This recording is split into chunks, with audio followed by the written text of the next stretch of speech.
Yeah. Yeah. Hey. Feeling young, but they treat me like the OG. I got the juice. And we are back with the video. Man, that was a whack intro. I shouldn't have did that. But what? And we are reacting to Goku being the destruction god now in Universe 6. Going through his intensive training with a bottle. Oh, that sounds good coming off my tongue. Mwah. Mwah. Sweet, sweet bliss. Bro, what are you talking about, man? So let's get it, guys. So this is the history. This is going to bring it back to the history of Beerus and his training to become a destroyer. And they probably go reiterate some of the things that Goku going through. So, I mean, this is going to give us a sense of what's going on, an understanding of this whole God, this, you know, this gods and angels world. So, since Goku in it now, so let's see what they talking about. Last time on Hakai, with Goku chosen as the next god of destruction, via a Grand Zeno overrule, as every single vote was actually cast for Vegeta, he would undergo a ritual to make it official. It then meant the newborn Supreme Kai his life would be forever tied to. During all of this, he stumbled upon 3 statues, each representing a different destroyer of this universe. But how did this trio come to be? This is a special chapter of Dragon Ball Hakai Full Color Edition. Catch up with parts 1 and 2 using the links below. About 75 million years ago, one of the gatherings of the gods and angels of the 18 universes took place. Of course, 6 of which Zeno would eventually go on to erase. As all in attendance bowed, the Grand Priest compliments everyone at this meeting. Like all the others, this was very productive. Before thanking them all again for their presence, and a humanoid lizardman pops his head up to state that he believes this is the perfect opportunity. He utters that he would like to proclaim that this is probably the last meeting he will be attending. Soon he will be stepping down from his position as destroyer and passing the torch on to his apprentice, Beerus. Another reptilian-like person appears to take exception to this. But if we take a step back, we have Whis who we're already aware of. Then the man who's just speaking, the current god of destruction of the 7th universe, Terran. Next to him, a young Beerus. Then the Supreme Kai of this realm, Gaza. Terran is named after a Spanish wine, and Gaza is just a name. Enjoy it. Though if we return to the disgruntled gem from before, he growls to know if Terran really intends to make a god out of this little brat. What a joke! This fine fellow is called Garoga, and his Kaioshin, Nua. Garoga could be a reference to a monster of the same name from the Zone Fighter series, though I'm not sure if it has an alcohol reference like many other destroyers, though Nua is a Portuguese cider. Young Beerus hisses, "What was that?" Infuriated by the disrespect shown by the Universe 6 destroyer. Before the situation can escalate any further, Terran steps in to defend his student. He argues that Beerus may be young, but make no mistake about it, he is indeed a promising successor, and he will soon make a powerful Hikaishin. Garoga sneers that this pathetic child has no potential. He'll be nothing more than a failed god. The Daishinkan interjects to put a halt to this confrontation. He reminds his dear gods of destruction to mind their manners. Most of all, spare Grand Zeno this futile discussion. He's clearly uncomfortable with this interaction.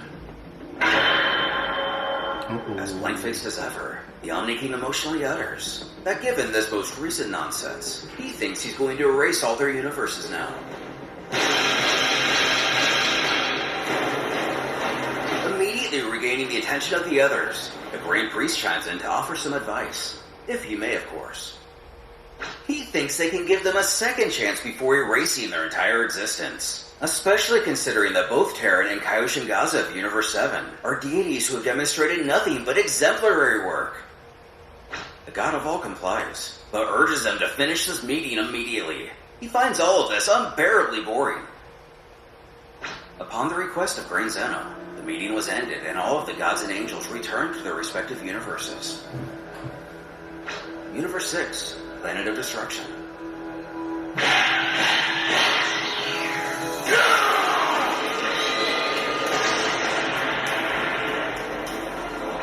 Sensing some disturbance with her destroyer, Kaioshin Nua asks what it is that bothers him.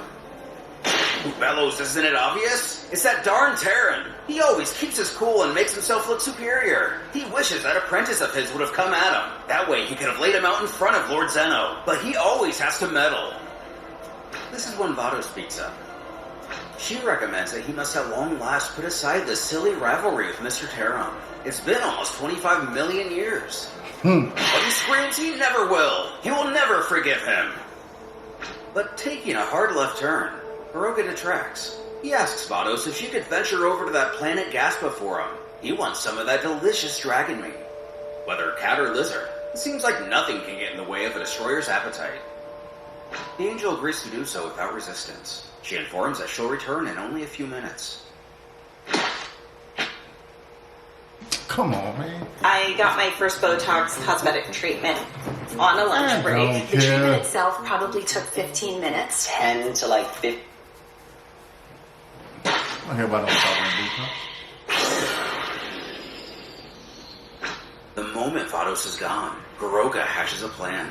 He beckons Nua to state that the two of them are the same. He doesn't like the Hakaishin of Universe 7. He is not gonna She get doesn't over really like the nobody. Kaioshin of Universe 7, does she? With a stinging glare, she scowls that Gaza is always getting all the praise. No matter how hard she herself tries, he always seems to be one step ahead. Truth be told, she believes Gaza to be nothing more than a fraud. You know what? With this confirmation, the Destroyer gains the confidence to pitch an idea.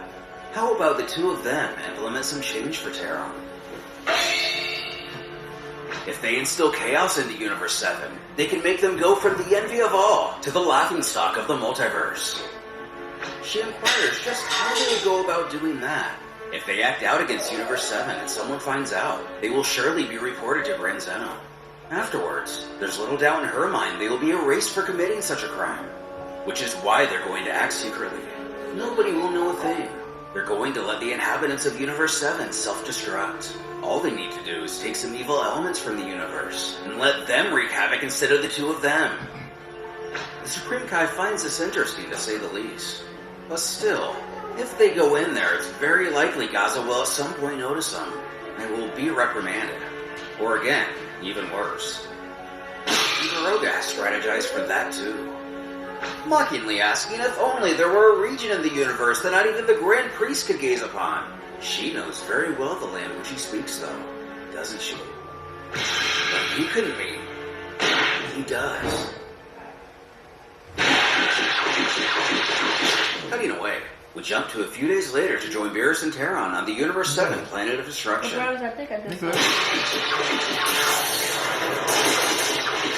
Got some food, guys.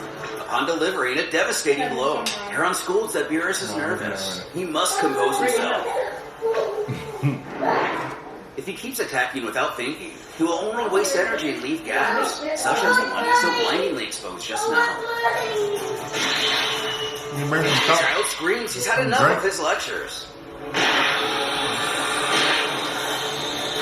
Charging up to use the Hakai, Terran is actually impressed.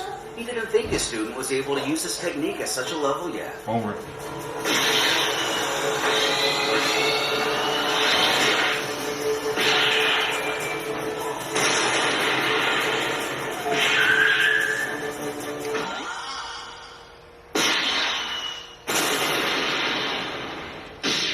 While the blast would be deflected, Beerus was able to use it to get a clean uppercut on Terran, that would simply be slapped to the surface below.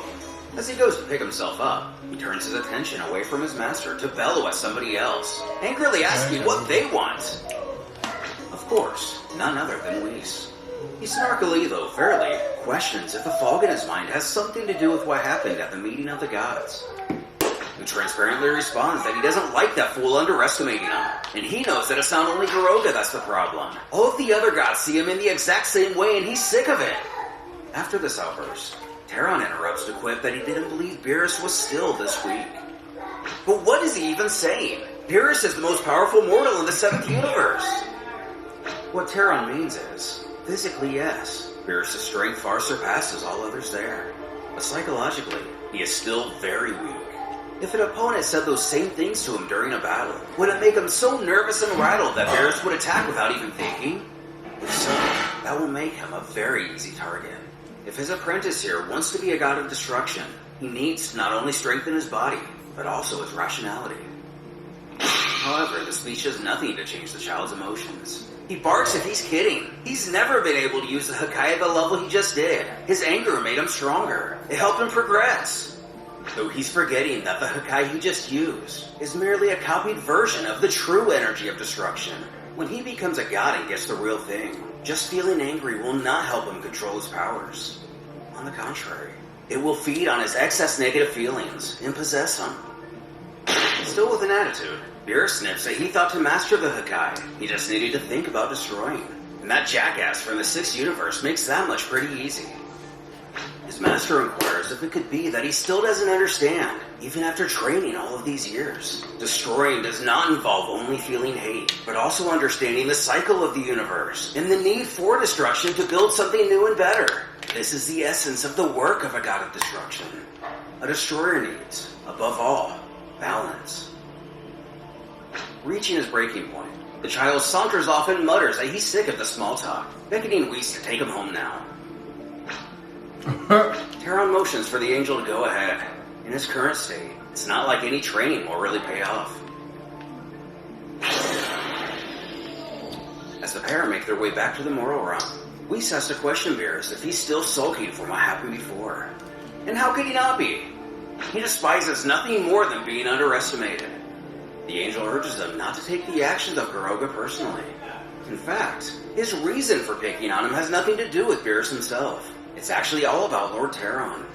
The truth is, the two of them have been great rivals for many, many generations. Asking if that's true, Whis informs it is. It turns out that originally, both of them were mortals from here in the 7th universe. Lord Terran and Lord Garoga's people belonged to neighboring planets. And as their planets were both scarce in natural resources, they sought each other's. That's how the two races became great enemies and fought fierce battles.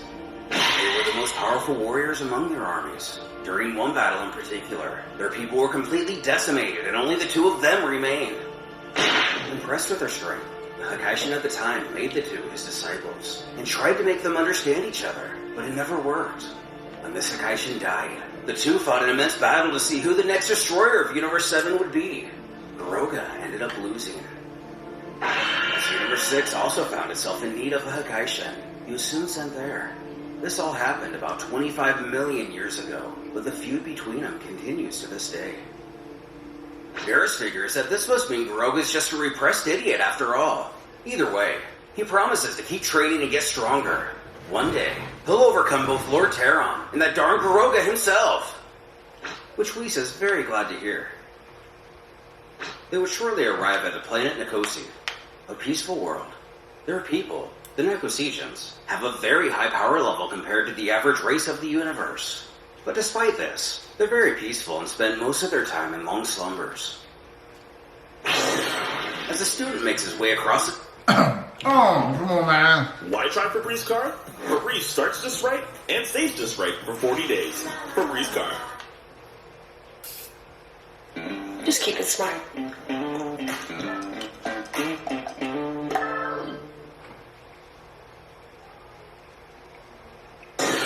As the student makes his way across its surface, he can't help but notice as he flies over the planet's biggest city. Hardly anybody is walking the streets. It seems his people are just as lazy as ever. He actually envies them. Master Terran hardly allows him to sleep at all anymore. When an explosion breaks his focus from the metropolis, in the city outskirts, it looks like someone has overcome their laziness today. He shouts out to the idiot below that he's going to destroy the entire planet if he keeps training like that. And down there, we find Champa. He mocks that unlike a certain privileged brat, he doesn't have a special planet to train on, or an angel, or a god to help him control himself. Prompting the apprentice to roll his eyes that he's still upset that he was taken and Champa wasn't. He needs to just accept it. But never! They both defeated that monster, but they only chose Beerus. He reminds that when Whis and Terran arrived, Champa only wanted to enjoy the feast their people had prepared in celebration, and he only wanted to stuff his face instead of going with them. Now flustered, Champa claims he's just remembering it wrong. But while he's here, why doesn't he make himself useful and show him everything he's learned while away? Seemingly happy to oblige, he asks if he's sure he won't regret asking. A short time later, even Ciampa notices his brother's in a mood, questioning if something happened when he was away. And actually, yes, he's sick of being underrated all the time among the gods. He feels that none of them respect him, and even Lord Terran underestimates him. He wants to change that. Ciampa suggests that if they don't respect him, he should earn their respect. Simply show them how powerful he is. Which is easier said than done. How would he be able to prove it? Right on cue. The entire city is destroyed in an instant.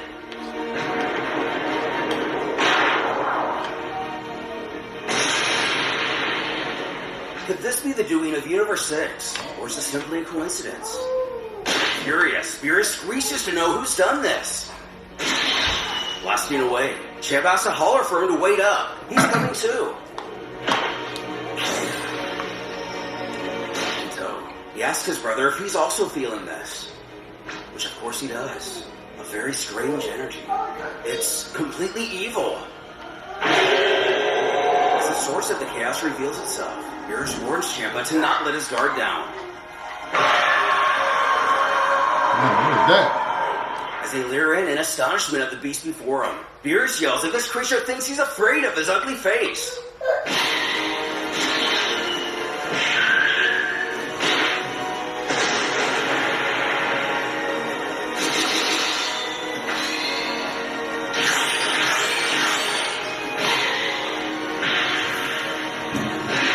Wait. Watching on, Ciampa can't believe what he's seeing.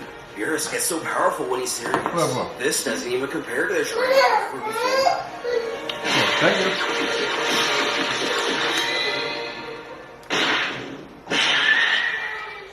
After sending the creature barreling into a crater, Beerus sparks what the monster thinks of that. That's for all of his people he killed. Regrouping, Ciampa asks if it's dead. And of course it is. Can't he see? As the smoke clears, Nope. it's hardly phased. Speed. Come on, man.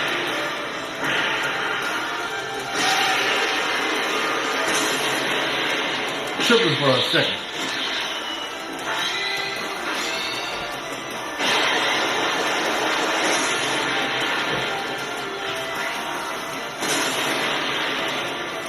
Finally getting in on the action himself, Ciampa's able to free his brother from the grip of their enemy.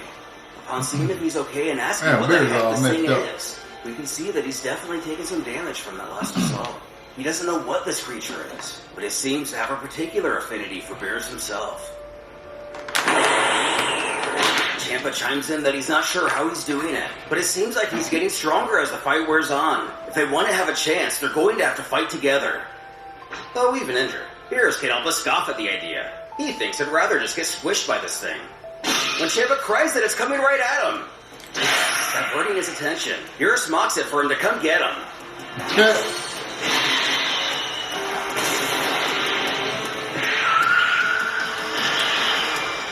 With a little teamwork to get the monster suspended in the air, Beerus shouts for his brother to blast it now. Who insecurely argues he knows. He doesn't need to be told what to do.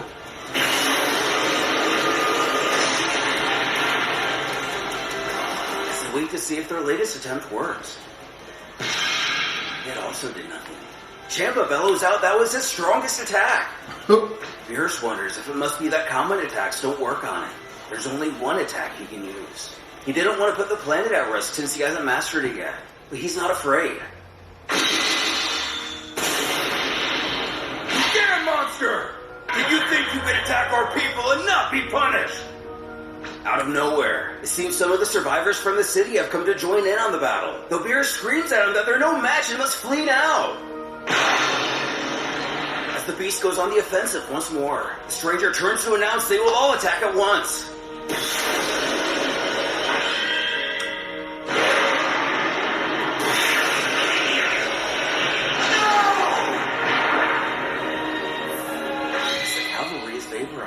Ciampa alerts that that ball is heading towards the planet. If Beerus doesn't stop it, it'll destroy everything.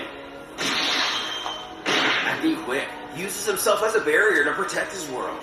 As his brother tells him to take care of the blast, he'll fend off the monster. unfortunately, these heroics are short-lived.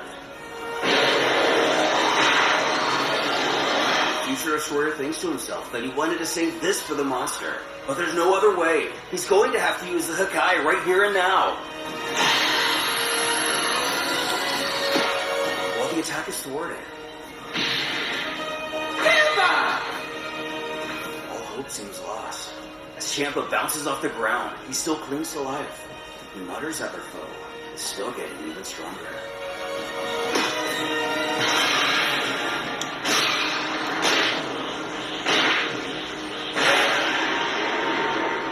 Replicating his previous attack, it hurls it at the Necrosesians.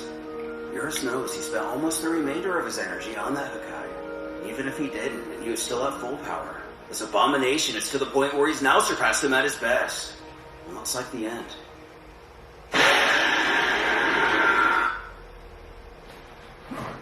What was that? Densify from Crest Pro Health. Like your Come on, bones, hurry your up. teeth lose density over time. Crest Densify works to fill microscopic weak spots and actively...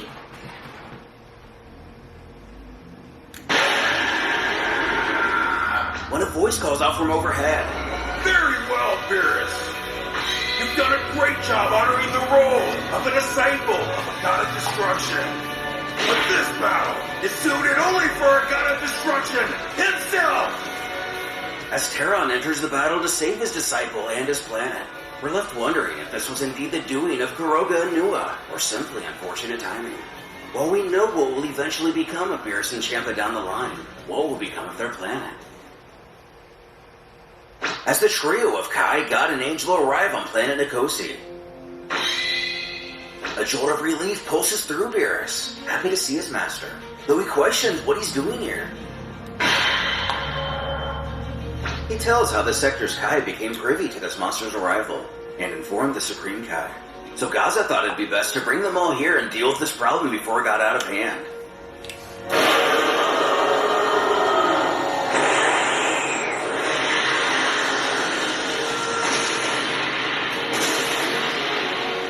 As the creature explodes with another surge of energy, Terran knows that this beast is getting too unstable.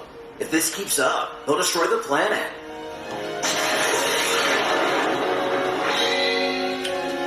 Thinking quickly, the Supreme Kai knows just what to do.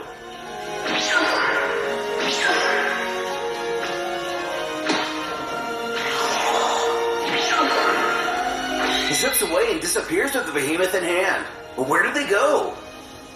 Terran explains that they both went somewhere empty and far away. This way they can face this thing without worries. As he returns, he informs the others that it's time to go. With little hesitation, Terran instructs his pupil to follow. This will be a good opportunity for him to see him do something different. But what can he have in mind?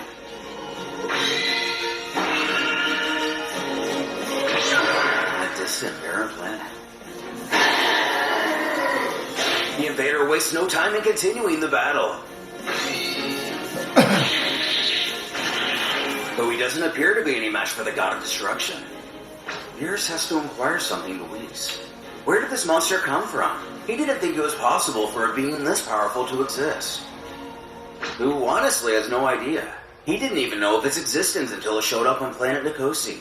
But considering the key he can feel coming from it, it seems to be from the Makai world, not this one. But the Makai world, does he mean that place filled with demons? Very same. This creature has extremely evil and corrupted ki, quite similar to the beings living in that realm. Speaking with concern and curiosity, young Beerus then has to ask if it's common for there to be beings this powerful there. With a sigh, Gaza admits that the Makai world is still a really mysterious place. Not even his Supreme Kai senses can reach there properly. But regardless of that, the mortal realm cannot be accessed easily through the Makai realm, so the question remains quite prevalent as to how this thing got here. The situation is very odd.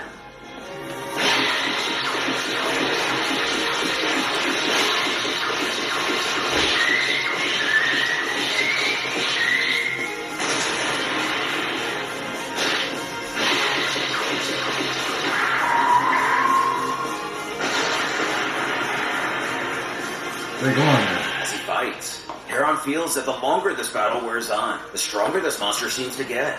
It's as if it gets its power from the mere act of fighting itself. Maybe the energy from his own attacks is somehow fueling it. Though, it also seems to be made out of pure negative energy. He's certain that not even blows to its vital points will kill a creature like this. It'll keep getting up, and more powerful each time, regardless of the damage it takes. Beerus notices essentially the same. The same thing is happening like when he and Champa were fighting it. This behemoth only grows stronger by the second. If this keeps up, it'll get even more powerful than Master Terran. However, Lee states he wouldn't worry about that. It is true that this monster has extraordinary power, and it's only seeming to increase at an alarming rate. But the difference between it and Master Terran is still astronomical. This only leads the still developing student to wonder, why is this fight taking so long to end then? The Angel has an explanation for this too. It's simple actually. Mr. Terran wants to observe this beast to draw further conclusions. But conclusions? Beerus isn't sure he follows. That's when something catches Whis' attention. Point is made moot. It seems Terran has gathered all the information he sought. This will be over soon.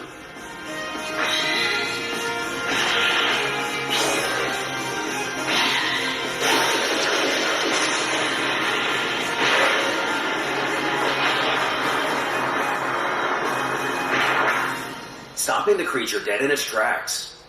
The Destroyer comments that this monster is nothing more than a beast who feeds on hate in the rush of battle. That's why, to any other warrior at least, he would seem invincible. But even an abomination like this can't resist the purest form of destruction. A form that does not hate, does not feel emotion. Destruction which only seeks to banish all evil from reality. Reaching out, Terran shouts for the giant to vanish from existence, summoning the Hakai.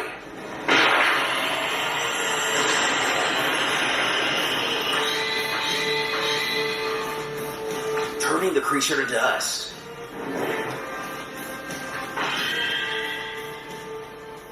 Gaza has to ask if he noticed it too. And of course he did. Such an evil key.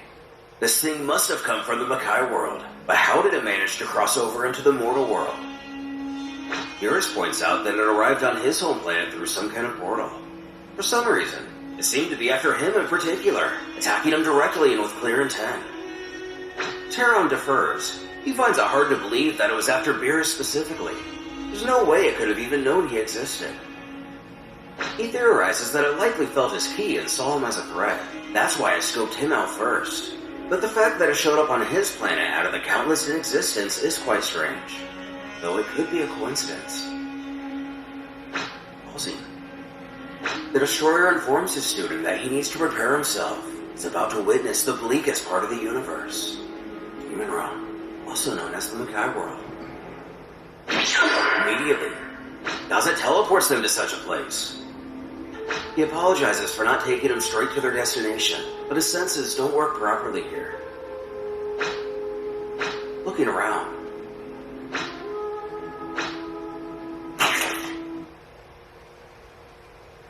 Really bad feeling. The air here feels completely different. As what appears to be another portal opens overhead. Beerus calls out asking what it is. However, it's not a portal.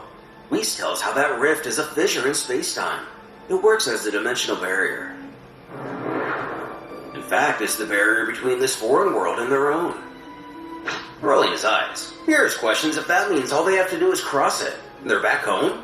If it's that easy, shouldn't these creatures be a lot more common in their own world? Almost annoyed at the youngster's response, Whis utters that isn't the case at all. It might not look like much from here, but that rift has incredible strength. It's capable of destroying celestial bodies with a density thousands of times greater than even the most giant of planets.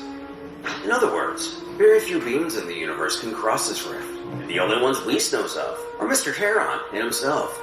Of course, Gaza with his Kai ability can get here without needing to physically cross the barrier. But Beerus thought Gaza said not even his senses could reach this place. Why not teleport here more often to keep an eye on things? That way, stuff like this monster wouldn't happen. The Kaioshin elaborates that it's not that simple. The corruption power of this place and its gods is enormous. whoever spends longer than they need here, including the gods, may end up with their hearts corrupted by this evil aura. Of course, eventually they find a way to check up on things in the shrine, but it isn't very often. This is not the type of place they can merely walk into anytime they feel like it. Ain't enough of this talk. Heron finally mentions that they must do what they've come here to do already. They don't want to linger here for long. And so, the visitors went to the highest point in the demon realm, where there was a big, gloomy planet. Beerus can help us spout. What an ugly-looking world that is. His master details how that's the planet of this dimension's supreme god, the supreme planet of darkness. There resides the Makaioshin called Beerus. The title Makaioshin rings a bell within Nikos region. Those are the Kaioshin born rotten, right? Roughly speaking, Gaza confirms that is the case. When a Kaioshin or Kai is born corrupted, they're called Makaioshin and Makai. As soon as they're born, they're sent to this world. Here, they reign doing work similar to what the Kais and Kaioshin do. The Makaioshin is the supreme god of this world. Moving around. The next question is, what's up with all these bodies? It's said Beerus has some pretty voracious pastimes, sadism included. That is expected from the demon gods. Heron then bellows out for Beerus to show himself. He's a busy man and doesn't have all day.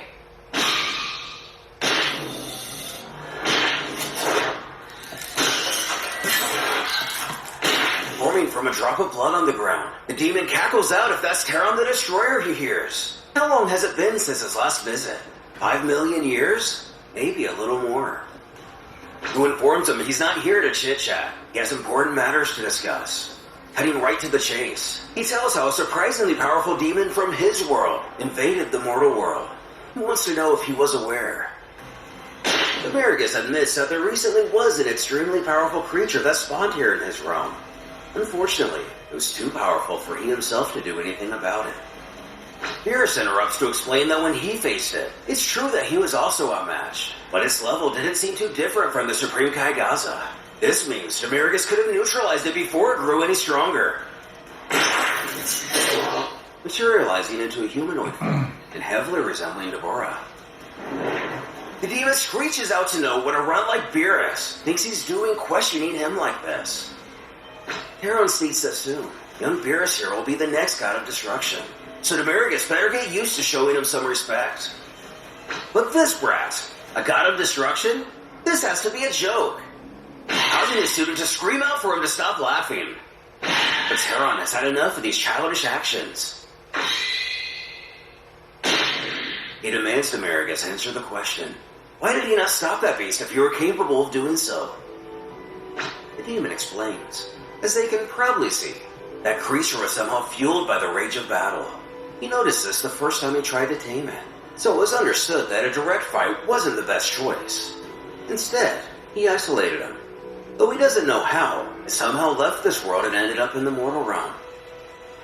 Heron growls, isn't Beerus supposed to see everything that happens here? He needs to be very specific. But sick of the attitude, Beerus finally questions if he's insinuating that he himself sent that monster. He already knows that if he could do that, he himself certainly wouldn't be sitting around here anymore. The fact that he can see any part of this world doesn't mean he's omniscient. If he's not paying attention to something, he simply won't see it. Beerus admits he got careless and the beast found a way to escape. That's it. Without any alternative, Heron figures he'll take his word for it for now, but we'll be keeping a closer eye on the demon. Turning, calls for the others to follow to get out of here. Gaza believes that now that he's spent some time here, he can take them all directly back to their own realm.